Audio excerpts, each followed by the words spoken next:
All right, Shalom. I will give all praises, honor, and glory to Yahweh by Hashem Yahushua by Hashem Kakadash, double honors to the apostles of GMS, and sincere Shalom to the bros out here pushing this truth and sincerity.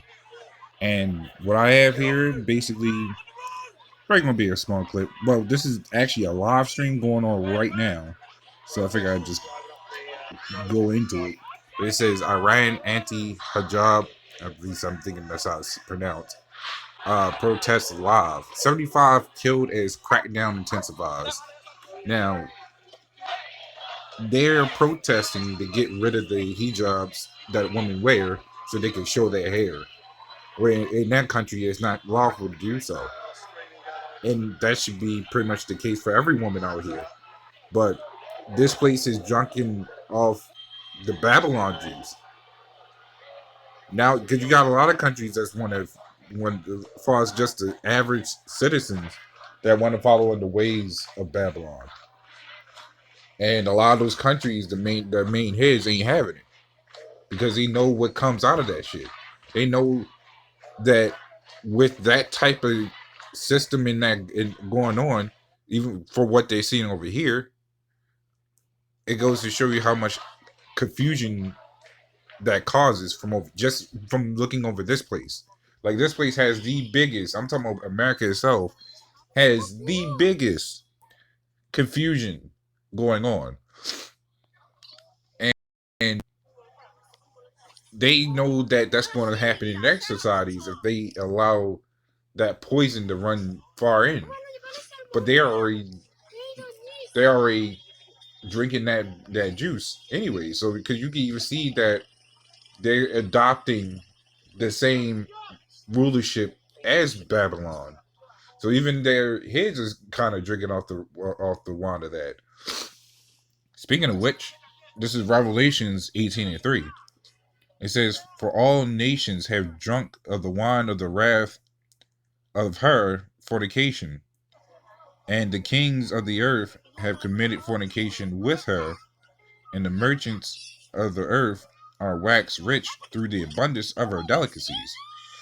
So that's exactly what it says. It's clearly said all nations. So no nation out here, no country out here is exempt from what this place has done.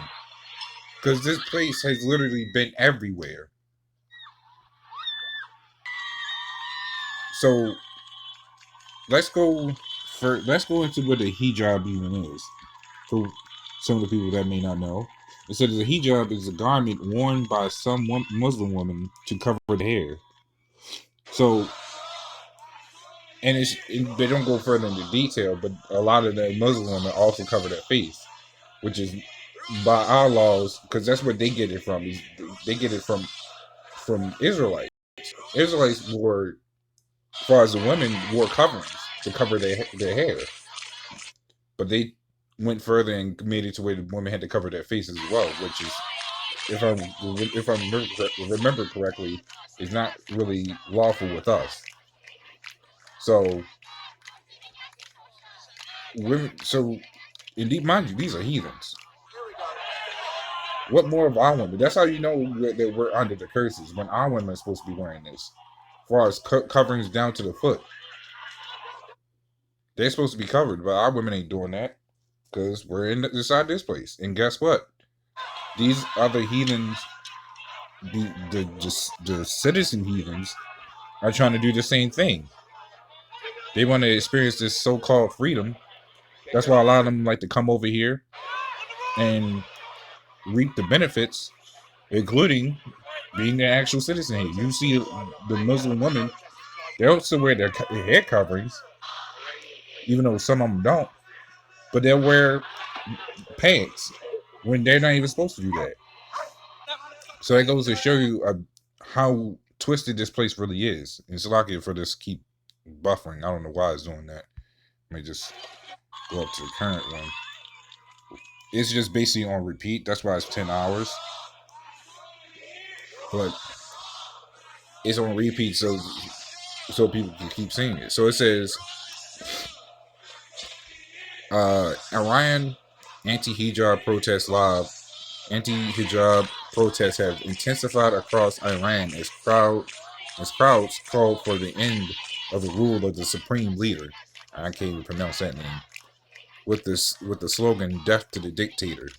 So in so a lot of their leaders don't play with a lot of that stuff. That's why they ain't afraid to end up killing people if they need to. You saw the number. You said 75. They ain't afraid to kill more if they have to. And that's what pretty much any other nation out here. They're more hardcore than even America is. But it goes to show you how close to everything is coming to a close. When even nations are going, when even other nations' civilians are coming out of order, at least out of their own order.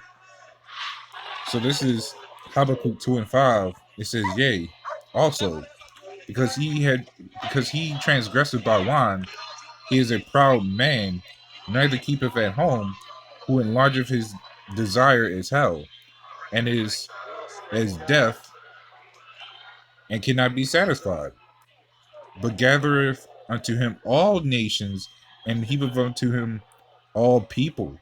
So when you heap up to all nations and on into all people, you will start inflicting your doctrines upon them. And Babylon itself is one big doctrine of a cesspool that a lot of countries, as far as average civilians, will look at and be like, yeah, we want to do that too. Why? Because guess what? America's been to pretty much every place out here. And that starts spreading corruption into the roots of other nations. Which goes to show you with the breaking of the strongholds of this society, it's starting to break other strongholds of other nations. And that's why that no other nation is exempt from the destruction that's about to happen. This is Isaiah 14:21. It says, "Prepare slaughter for his children, for the iniquity of their fathers, that they do not rise nor possess the land, nor fill the face of the world with cities." Why? Because of shit like this. Because of what's going on with this. And it's a whole list. That's why these devils, these rats need to be put down. That's why this place needs to be put down. It's on its last leg. But we need the Lord to kick that crutch so that whore can fall and then set it on fire. Because this is the main branch and root of corruption. You destroy that main branch and root, that whole tree comes tumbling down. That includes all these other nations. They'll be ready for destruction and ready to serve out captivity as well, because they're not exempt either. That's why we look forward to all these things that's happening. This is actually a good thing, because that goes to show you and proves that we're one step closer to getting out of here. But that's pretty much all I wanted to go into that. So, Lewin, this is Edifying with that Shalom.